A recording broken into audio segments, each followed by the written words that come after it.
Sa kasalukuyang panahon, ang premarital sex ay nagiging pangkaraniwan na at tila hindi na itinuturing na isang malaking isyong panlipunan. Lagang lumalaganap ito, lalo na sa mga kabataang mapusok at mausisa pagdating sa pakikipagtalik.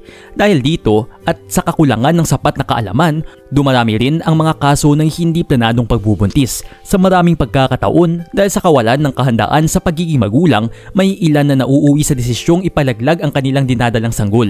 Bago natin simulan ang video na ito, huwag kalimutan mag-subscribe sa aming channel para sa mga health tips and advice at huwag kalimutan pinutin ang bell button para lagi maging updated sa aming mga bagong videos. Ang abortion ay isa sa mga pinaka-controversial na issue sa lipunan at medisina. Sa ilang bansa, ito ay legal at maaaring isagawa sa mga ospital, lalo na kung may banta sa buhay ng ina. Ngunit sa Pilipinas, ang abortion ay mahigpit na ipinagbabawal ng batas at itinuturing na isang krimen na maihahalin tulad sa pagpatay ng isang tao. Bukod sa pagiging iligal, ito rin ay mariing tinututulan ng simbahan at hindi katanggap-tanggap sa maraming bahagi ng lipunan. Dahil sa pagbabawal nito sa bansa, may mga nagsasagawa ng abortion sa iligal at mapanganib na paraan. Ilan sa mga karaniwang pamamaraan ay ang manu-manong pagsundot sa matres o pag-inom ng mga gamot na pampalaglag.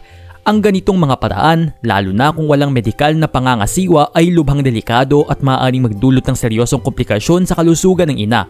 Narito ang ilan sa mga gamot na madalas gamitin bilang pampalaglag. 1. Misoprostol o Cytotec. Ang Cytotec ay isang gamot na inirereseta upang maiwasan ang pagdudugo sa sikmura dulot ng ulcer. Gayunpaman, ito rin ay kadalasang ginagamit upang itigil ang pagbubuntis. Sa ibang bansa, pinapayagan ang paggamit nito sa mga ospital kasabay ng mifepristone upang magdulot ng abortion. 2. Carboprost o Hemabic. Ang Carboprost ay isang gamot na ginagamit sa ilang ospital upang itigil ang pagbubuntis. Itinutulok ito sa katawan ng ina upang magdulot ng matinding pag-urong ng matres na nagreresulta sa pagkalaglag ng sanggol. 3. Dinoprostone o Prepidil. Ang dinoprostone ay karaniwang ginagamit upang palambutin at palawakin ang cervix sa panahon ng panganganak.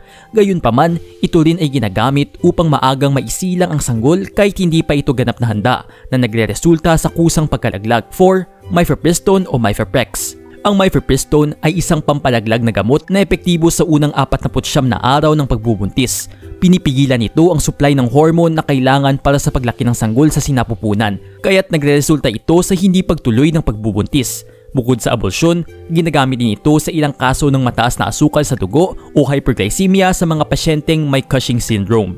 5. Oxytocin o Pitocin. Ang oxytocin ay isang gamot na ginagamit upang mapabilis ang panganganak at kontrolin ang pagdudugo pagkatapos manganak. Ngunit kapag ginamit ng wala sa tamang indikasyon o walang tamang gabay ng doktor, maaari rin ito magdulot ng hindi inaasahang pagkalaglag ng sanggol. Nag-enjoy ka ba sa video ito? Please hit the like button and subscribe sa aming channel para sa iba pang video tulad nito. Salamat sa panunood!